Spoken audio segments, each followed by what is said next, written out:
Bonjour à tous, j'espère que vous allez bien. Alors dans cette vidéo je vais vous parler un peu de ma caméra FPV que j'ai, c'est la Foxeer Predator. Il y en a beaucoup qui se demandent si elle est bien ou pas. Il y en a beaucoup qui disent qu'elle est bien. Je trouve qu'elle est vraiment excellente. Alors c'est un capteur CMOS. D'habitude on utilise des CCD principalement sur genre la Swift et tout. Mais là c'est un capteur CMOS. Après si vous voulez avoir les informations sur le capteur CMOS et tout, vraiment tout sur les caméras, je vous invite à aller voir la vidéo que je vous mets le lien dans la description. Je parle des caméras FPV, je vous dis les différences qu'il y a entre les capteurs, voilà, CMOS, CCD, IR sensitive et tout. Et donc là je vous vais parler plutôt de la caméra FPV, la Predator. Qu'est-ce que je peux dire là-dessus? C'est que déjà je vous mets le lien dans la description, comme ça vous pouvez voir le prix. Je sais plus exactement à combien elle est. Bon, ça, en tout cas c'est dans la tranche de prix classique, j'ai envie de dire. C'est un format mini, celle-là c'est la mini Predator. Il existe aussi la micro. Et je peux dire qu'elle est déjà très jolie. Voilà, que je vais vous la montrer. Et moi de base elle est avec une lentille de 2.5, c'est ça. Ou vous pouvez avoir aussi avec une lentille de 1.8. Et 1.8 c'est vraiment un angle très grand. Donc voilà, faire attention. 2.5 c'est vrai que c'est plus classique, j'ai envie de dire, c'est plus typé race. Et freestyle, il y en a pas mal qui l'utilisent aussi. Vraiment le point positif qu'il y a dessus, c'est la qualité, parce que c'est du 1000 TVL. TVL c'est le nombre de lignes noires et blanches qu'il y a à l'horizontale sur l'écran. Et du coup 1000 TVL, c'est en gros ça fait une meilleure qualité que du par exemple 500 TVL. Et ça on le voit, c'est caractérisé par l'image. Déjà je vous mets l'image comme ça.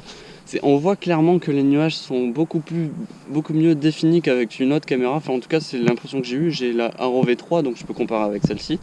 Ou je peux comparer aussi avec l'autre, c'est celle du Ishin Wizard. Et là clairement on voit une différence. Et voilà, il y a une différence sur cette qualité.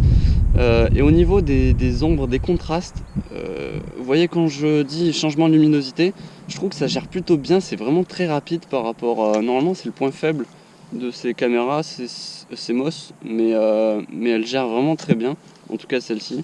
Après il faut voir la micro, mais j'en suis vraiment très content.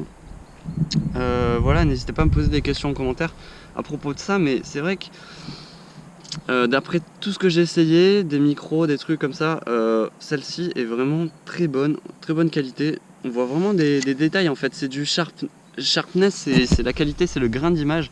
Et là c'est vraiment, on ressent ça, qu'il y a beaucoup plus de grain, enfin de précision, je sais pas comment vous dire en fait. Sur de Premiere Pro, si vous augmentez le sharpness, c'est un peu ça en fait, vous augmentez la précision un peu et le contraste des pixels, je sais pas trop comment dire, mais c'est un peu le ressenti que j'ai.